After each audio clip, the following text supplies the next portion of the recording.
Salut à tous, j'espère que vous allez bien. Bienvenue au bord de la Seine. Aujourd'hui pour l'essai de la nouvelle BMW série 4 M440i. Les amis, avant toute chose, n'oubliez pas de vous abonner à la chaîne si ça n'est pas déjà fait et d'activer la petite cloche des notifications. Vous êtes moins de 20% à avoir activé la petite cloche, c'est très important. Tu peux aussi mettre un pouce bleu pour soutenir la chaîne. Ça marche vraiment et c'est très important pour moi. Merci beaucoup. Donc la série 4, qu'est-ce que c'est? C'est le coupé BMW qui est en dessous de la série 8, on va dire. BMW a une longue tradition des coupés de taille moyenne, on va dire. Il y a eu la série 3 E36, la série 3 E46, la F32. Au début, par exemple, avec la E36 et la E46, le design du coupé ressemblait énormément, trait pour trait, à celui de la berline. C'était difficile de les distinguer au premier coup d'œil. En revanche, au fil des années, il y a eu un affranchissement du design entre le coupé et la berline, notamment dans les années 2000 avec la série 3 E90. À partir de 2013 est née la série 4, donc il y a eu une scission entre série 3 et série 4, entre berline et coupé. Depuis 2013, ils en ont vendu 800 000 à travers le monde des séries 4. Tiens, d'ailleurs, on va en voir une autre passer. Donc aujourd'hui, on est sur la 4e version de ce coupé. On va parler du style quand même quelques instants, on va s'attarder sur le style. Parce qu'il fait beaucoup parler ce style, et qu'est-ce qui fait beaucoup parler? Notamment c'est cette calandre. Donc cette calandre qu'on appelle en haricot chez BMW, moi je l'appelle la calandre télophase, ça parlera aux biologistes. Aujourd'hui ces deux gros naseaux sont verticaux, ils sont d'un seul tenant. Avant ils étaient séparés en deux parties, là aujourd'hui c'est d'un seul tenant, cette grande calandre qui est très imposante, très musclée. Et ça a fait beaucoup parler cette calandre. Les gens ont dit c'est quoi ce changement chez BMW? Avant c'était des calandres horizontales, fines, c'était élégant, maintenant on a quelque chose de très brutal, de presque grossier, certains ont qualifié. Mais en fait l'histoire des calandres BMW, si on remonte encore plus loin, à la base les calandres étaient fines et verticales. C'est pas la première fois qu'on a une calandre verticale. En 1933, la BMW 303 en avait une. En 1934, la BMW 315. En 1938, la BMW 327. En 1959, la BMW 503. Ensuite, les BMW 3 litres CSI et CSL des années 70 avaient des grilles verticales. Donc, c'est pas nouveau chez BMW, et d'ailleurs si vous regardez, même certains concepts des années 2000 annonçaient le retour aux calandres verticales. Notamment le concept BMW 328 Hommage de 2011, et plus récemment la 3 litres CSL Hommage de 2015.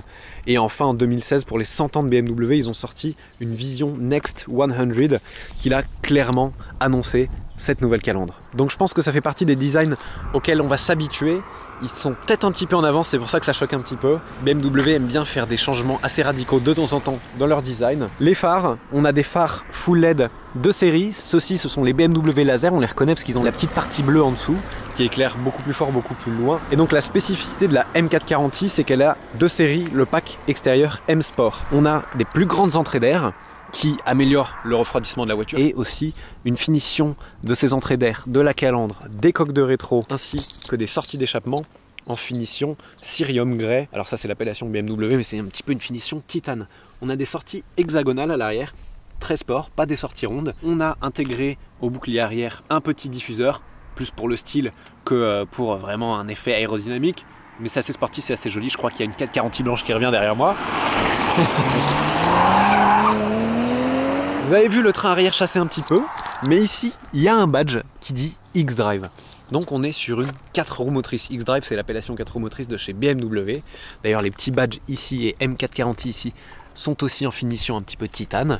On n'est plus sur la tradition des coupés propulsion de chez BMW. On a du 4 roues motrices. Mais dans quelques instants, on va voir si ça enlève le côté sportif ou pas de la voiture sur la route. On a des jantes en option de 19 pouces qui sont très jolies. Petit badge M.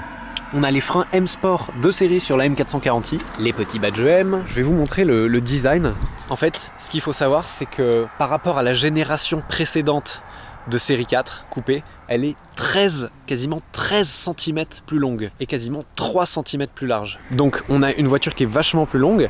Elle est quand même 6 cm plus longue, le coupé est 6 cm plus long que la berline. Le point le plus haut du toit a été avancé un maximum, donc c'est ici, pour vraiment faire une ligne fuyante, vraiment un profil qu'on appelle fastback, qui lui donne vraiment un air très élancé, un profil fastback. On a des vitres latérales qui sont très étirées, très longues et qui sont sans montant. Donc ça c'est assez joli, ça fait un design plus élégant, plus fin. Ici à l'arrière avec des petites fausses écopes dans le pare-choc arrière et des feux à LED de série à l'arrière en forme de L redessinées par rapport à la génération précédente. Elles sont vraiment très jolies. Sous la malle de coffre, on a un espace de chargement qui fait 440 litres. C'est vraiment pas ridicule. Regardez la place qu'il y a, ça va assez loin. Je pense que tu peux mettre des bagages pour 4 personnes sans problème. Et les sièges sont rabattables individuellement, que ce soit gauche-droite ou celui du milieu si tu veux mettre des skis. L'un des angles que je préfère sur cette voiture, c'est le 3/4 arrière. C'est pour moi une mini série 8. Elle est vraiment magnifique. Et en vrai, à l'avant, s'il n'y avait pas ces deux gros naseaux sur la route, on pourrait confondre cette voiture avec une série 8. C'est peut-être aussi pour changer de la série 8 qu'ils ont fait cette face avant beaucoup plus agressive. Je vais vous montrer rapidement l'intérieur. C'est très luxueux. On a un intérieur biton, cognac et noir. C'est vraiment très joli. En plus d'être joli, ces sièges maintiennent très bien. En option aussi, maintenant sur cette série 4, on a un toit ouvrant qui est plus grand, donc plus large qu'avant. Ça donne plus de lumière dans l'habitacle quand il est ouvert comme ça. Donc on retrouve un intérieur qui est très familier.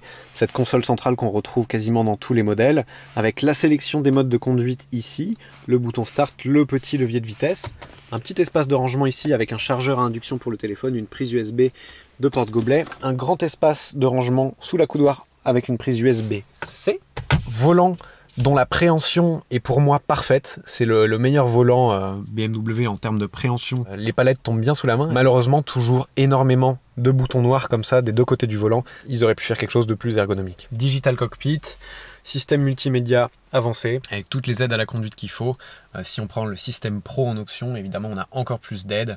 Et sous le capot, voilà, vous l'admirez en blanche. Blanche jante noire. Sous le capot, et sous ce gros cache tout mou, il y a un 6 cylindres en ligne, tradition BMW oblige, 3 litres, biturbo, 374 chevaux à 6500 tours minute, 500 Nm de couple, on est pas mal, avec le système d'hybridation légère 48 volts. Par rapport à la précédente génération, le châssis a été renforcé, on voit notamment ici des barres de renfort au niveau de la baie moteur, donc la caisse est plus rigide, quand tu l'envoies à virage elle va un peu moins se tordre, et ça donne un comportement plus sérieux, plus stable sur la route. Avec cette nouvelle M440i, on est bon pour un 0 à 100 en 4 secondes 5, 250 km/h évidemment en vitesse de pointe. Maintenant on va monter dedans, on va écouter la sonorité et on va voir ce que ça donne sur la route. On va commencer en mode confort.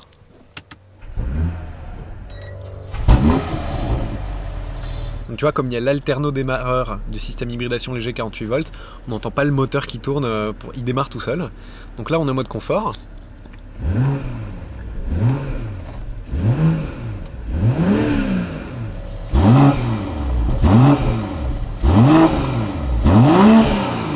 Et maintenant on va tester en mode sport. Hop, on entend un petit système de valve qui s'ouvre.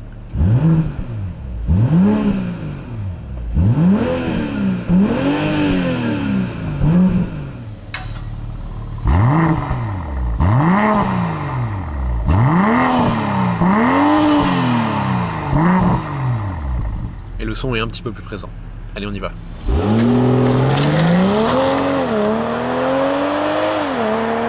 Bon, donc nous voici à bord de cette M440i. Donc déjà quand on s'installe à bord, on se retrouve avec cet intérieur familier maintenant chez BMW qui est très modernisé par rapport à la génération précédente. C'est un intérieur qui est orienté vers le conducteur, la planche de bord a un certain angle, ce qui fait qu'on a l'impression d'être un petit peu enveloppé par le tableau de bord, c'est agréable. Et en plus de ça, on a un affichage tête haute plus perfectionné qui est en option. On a des informations GPS qui s'affichent dans notre champ de vision. Donc là, je remets les aides à la conduite avec maintenant de série l'assistant collision à basse vitesse qui va freiner tout seul, ainsi que l'assistant de maintien dans la ligne. En option, je crois qu'on a le Drive Assist Plus ou Pro avec vraiment le maintien automatique dans la ligne quand tu peux théoriquement lâcher les mains, tu gardes toujours une main sur le volant. Un régulateur adaptatif, tout ça c'est excellent, ça marche super bien. Et pour avoir testé ceux de notamment Audi et Tesla, je trouve que celui de BMW est vraiment au-dessus. Un des défauts qui va un petit peu contrebalancer cette qualité, c'est l'utilisation sur le volant des touches qui permettent de mettre ça en route. Ça demande un bon temps d'apprentissage et c'est pas assez intuitif. Je trouve qu'ils auraient pu faire quelque chose, mais alors c'est valable pour tous les autres modèles de la gamme qui ont le même système, hein. Ils auraient pu faire quelque chose de quand même plus ergonomique, plus facile à utiliser que il y a 1, 2, 3, 4, 5, 6, 7, 8 boutons juste là à gauche pour régler ça, alors que d'autres marques ont fait un petit commodo qui est beaucoup plus simple à utiliser. En plus de pas être très joli, je trouve que c'est pas très ergonomique. Là on est en mode confort, en mode automatique, dans une petite ville à 50 km/h. Et vraiment, enfin vous allez peut-être pas voir mais je vous le dis, il y a vraiment une grosse différence entre le mode confort et le mode sport au niveau des suspensions pilotées. Là, on a vraiment des suspensions pilotées qui font une différence dans le comportement de la voiture et dans le ressenti. En confort, c'est une conduite douce, cool. On sent le relief de la route, mais c'est jamais cassant. Tu vois, là, on est passé dans un gros creux. La suspension absorbe pas mal les chocs et du coup, ça en fait un intérieur confortable. Une voiture qui est très GT en mode confort. Si tu mets le mode Sport Plus, là, en ville par exemple, bon déjà, la boîte va réagir. L'accélérateur est beaucoup plus sensible, on entend un petit peu plus le moteur. Et surtout, les suspensions pilotées se raidissent. Et alors là, tu sens toutes les aspérités de la route, c'est beaucoup plus ferme. À basse vitesse en tout cas, ou sur l'autoroute, le mode confort, cette voiture est vraiment top. Très confortable, très bien insonorisée. Les aides à la conduite font le job et vraiment t'arrives presque plus reposé que quand t'es parti. On a dans celle-ci en option le système audio Harman Kardon qui fournit un très bon son, qui est très bien réglable. En plus, maintenant, de série, on a l'Apple CarPlay ou l'Android Auto, ce qui veut dire que tu peux connecter ton iPhone ou ton téléphone Android et tu auras tout ton téléphone sur le système multimédia, donc Waze, tout ce que tu veux, et ça marche super bien. Cette voiture, comme je vous l'ai dit, elle possède un système d'hybridation léger. Donc en fait, tu vois, dans le coffre, on a la batterie 12 volts qui permet de faire fonctionner la voiture, les systèmes électriques, etc. Et sous le capot, on a une autre batterie de 48 volts qui alimente un alterno-démarreur. Et donc notamment quand tu démarres la voiture, tu as plus le bruit du moteur qui tourne avant de se lancer. Le moteur se lance tout de suite. Donc ça réduit notamment la consommation d'essence, le moteur a une plus grande efficience et une meilleure réactivité grâce à ce petit boost électrique qui correspond à peu près à 11 chevaux en plus du moteur thermique. Donc on a un total de 374 chevaux et quand tu mets vraiment le pied dedans, il y a un petit message qui s'affiche sur le compteur, e-boost ou je sais plus quoi, qui te montre que ça utilise la puissance électrique du système hybride. Là ça commence à se libérer un petit peu, je mets le mode sport, moi je le mets en mode sport plus, alors on écoute la sonorité.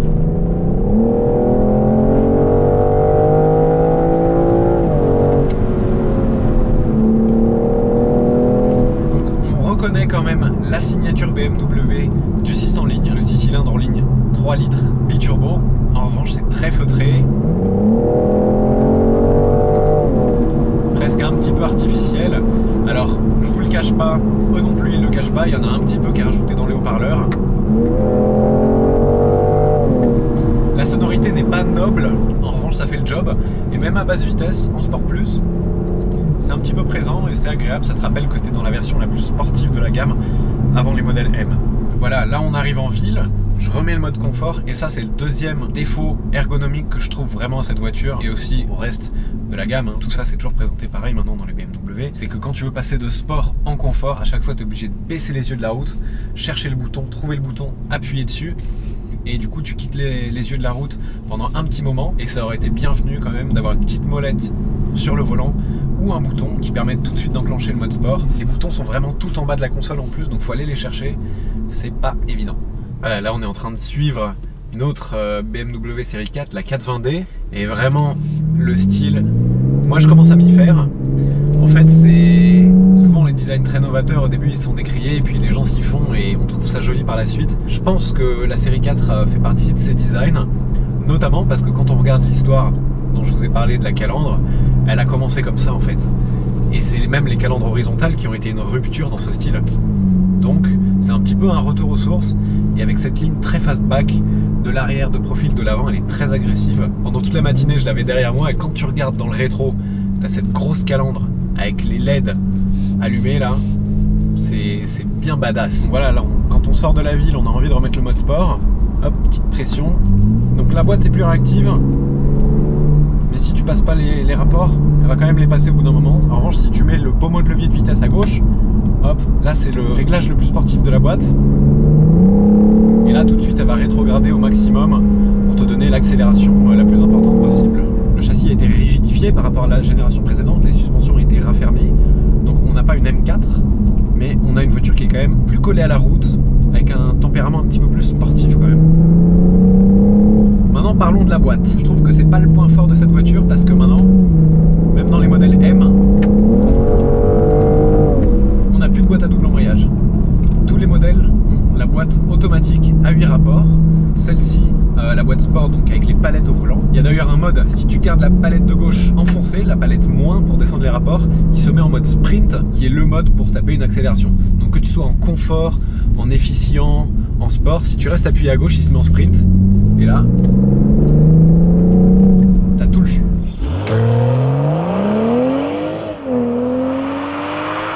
Mais cette boîte, à mon goût, il aurait été bien qu'elle soit réglée un petit peu plus sport dans celle-ci, la M440i.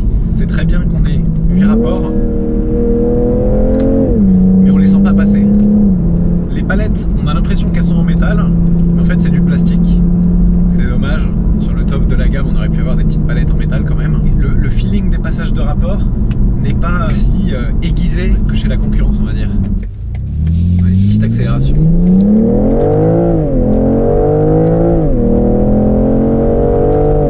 Oui, en fait, le passage de rapport n'est pas hyper rapide. Et ça enlève un petit peu du caractère sportif de la voiture. Et en sport, j'aurais voulu quelque chose qui me donne, même artificiellement, ce qu'ils font maintenant tous les constructeurs, un petit à-coup au passage de vitesse. Et là, en fait, voilà, on a un moteur qui prend des régimes assez élevés. On monte jusqu'à 6500. La zone rouge, c'est à 7000 tours. Mais c'est pas... Ah, on a un petit muret. Excusez-moi.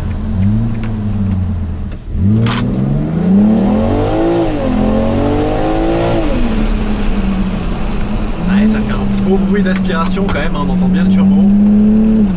Bon, maintenant on va faire un petit morceau de conduite sportive.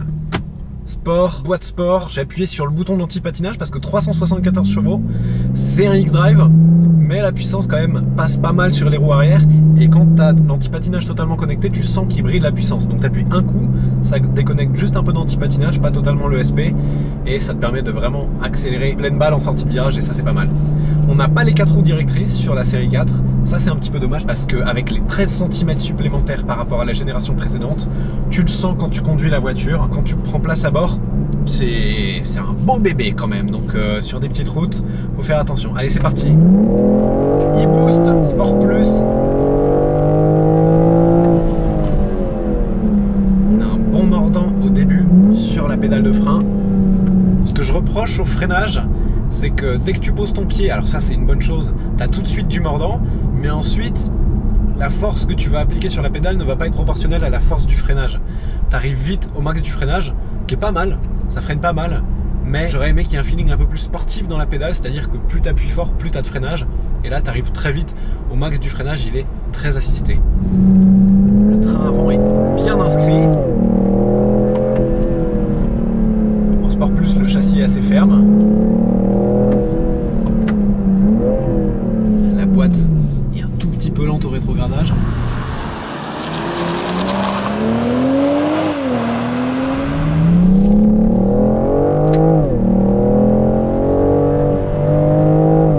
Et la voiture est collée au sol, hein, avec ses suspensions M Sport et le châssis raffermi, le châssis rigidifié, pardon. On le sent. Tu l'inscris dans les virages, un petit peu de sous-virage en entrée forcément. Dynamiquement, c'est pour une voiture non M, mais M Sport, c'est très très propre. Je vais lui faire un autre reproche, la direction. Le poids de la direction est très bon. En confort, il est léger, et en sport, elle se durcit. Le poids est vraiment très très bon dans les courbes, dans les virages. En revanche, le feeling est presque absent. On sent vraiment très très peu la route dans le volant. C'est moins intuitif que par exemple dans une Porsche où il y a un très très bon toucher de route. Là, t'as pas vraiment l'impression d'être connecté avec le bitume. Alors peut-être que ce sera mieux avec la M4.